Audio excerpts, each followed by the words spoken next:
دن بدن کھلنے لگا ہے نعمت الاسلام یہ۔ بسم اللہ الرحمن الرحیم۔ صرف 5 منٹ کا مدرسہ قرآن و حدیث کی روشنی میں 226واں دن 16 شعبان المعظم۔ نمبر 1، اسلامی تاریخ۔ حضرت عمار رضی اللہ عنہ کی جوانی کے دور میں حضور صلی اللہ علیہ وسلم نے اسلام کی دعوت شروع کی، جس سے متاثر ہو کر حضرت عمار رضی اللہ عنہ ایمان میں داخل ہوئے۔ اسلام لاتے ہی اپنی والدہ حضرت سمیہ رضی اللہ عنہ کے پاس آئے اور ان کے سامنے توحید کی دعوت پیش کی، وہ بھی مسلمان ہو گئی۔ پھر ان دونوں نے حضرت یاسر رضی اللہ عنہ کی اسلام کی باتیں بتائی۔ بیوی اور بیٹے کی بار بار دعوت اور ذہن سازی سے حضرت یاسر رضی اللہ عنہ نے بھی ایمان قبول کر لیا۔ مسلمان ہوتے ہی کفار نے ظلم ڈھانا شروع کر دیا۔ ایک روز خوب تکلیف دینے کے بعد کفار ان کے جسم کو جلانے لگے تو حضرت عمار رضی اللہ عنہ نے جان چھڑانے کے لیے ان کے جھوٹے بتوں کا نام لے لیا۔ ان لوگوں نے انہیں چھوڑ دیا۔ وہ حضور صلی اللہ علیہ وسلم کے پاس آئے اور چیخ کر رونے لگے۔ حضور صلی اللہ علیہ وسلم نے وجہ دریافت کی تو بتایا کہ جان بچانے کے لیے میں نے بتوں کا نام لے لیا۔ حضور صلی اللہ علیہ وسلم نے فرمایا، تمہارا دل ایمان پر ثابت تھا؟ تو عرض کیا ہاں۔ اسی وقت اللہ تعالیٰ نے حضرت عمار رضی اللہ عنہ کے حق میں آیت نازل فرمائی۔ پھر وہ مکہ سے ہجرت کر گئے اور مسجد قباء کی تعمیر میں حصہ لیا، جن میں نماز پڑھنے والوں کی پاکی کی تعریف اللہ نے قرآن میں بیان فرمائی ہے۔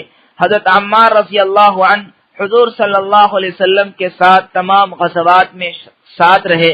سن 37 ہجری میں غزوہ کے دوران ان کو دودھ دیا گیا تو فرمایا، مجھ سے حضور صلی اللہ علیہ وسلم نے فرمایا تھا تم دنیا میں سب سے آخری چیز دودھ پیو گے۔ پھر دودھ پیا اور میدان میں اترے اور شہید ہو گئے۔ اس وقت ان کی عمر 94 سال تھی۔ حضرت علی رضی اللہ عنہ نے نماز جنازہ پڑھا کر کوفہ میں دفن کیا۔ نمبر 2، حضور صلی اللہ علیہ وسلم کا معجزہ۔ ایک مٹھی مٹی سے کافروں کو شکست۔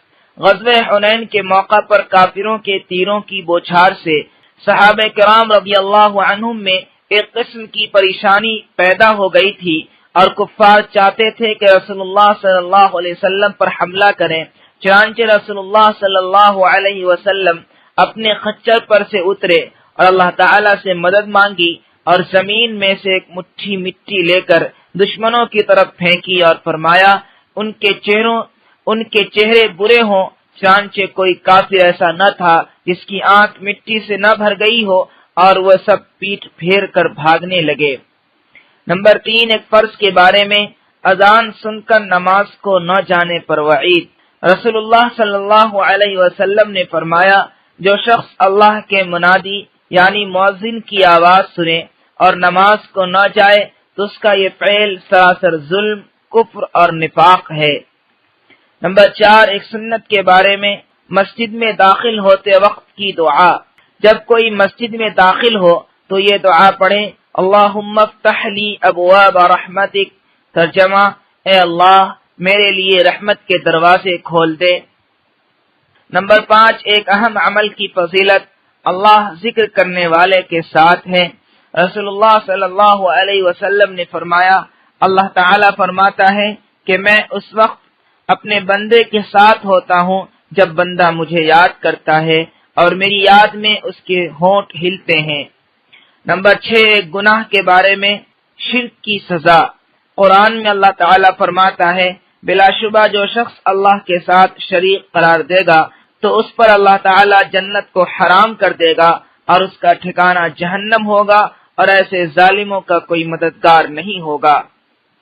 نمبر 7، دنیا کے بارے میں اپنے بیوی بچوں سے ہوشیار رہو۔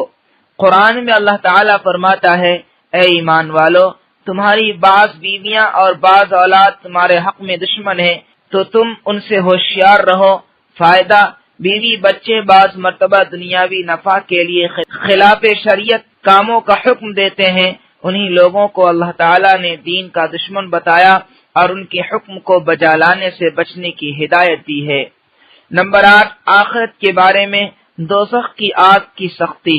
رسول اللہ صلی اللہ علیہ وسلم نے فرمایا دوزخی اگر دنیا کی آگ میں آ جائیں تو ان کو جہنم کی آگ کے مقابلے میں دنیا کی آگ کی تپش کی کم ہو جانے کی وجہ سے نیند آ جائے۔ نمبر 9، طب نبوی سے علاج، 3 سانس میں پینے کا فائدہ۔ رسول اللہ صلی اللہ علیہ وسلم پینے والی چیزوں کو 3 سانس میں پیتے تھے اور فرماتے تھے ایسا کرنے سے اطمینان ہو جاتا ہے، تکلیف اور بیماری سے حفاظت ہوتی ہے اور وہ چیز خوب ہضم ہوتی ہے۔ نمبر 10، نبی صلی اللہ علیہ وسلم کی نصیحت۔ رسول اللہ صلی اللہ علیہ وسلم نے فرمایا 3 چیزیں ایسی ہیں کہ جب ان کا تذکرہ ہو تو اس وقت اپنی زبان کو روکے رکھو۔ نمبر 1، جب تقدیر کا تذکرہ ہو۔ نمبر 2، جب ستاروں کا تذکرہ ہو، یعنی جب یہ عقیدہ بیان کیا جا رہا ہو کہ فلاں ستارے سے بارش ہوتی ہے وغیرہ وغیرہ۔ نمبر 3، جب میرے صحابہ کے اختلاف کا تذکرہ ہو، یعنی ان کو برا کہا جا رہا ہو۔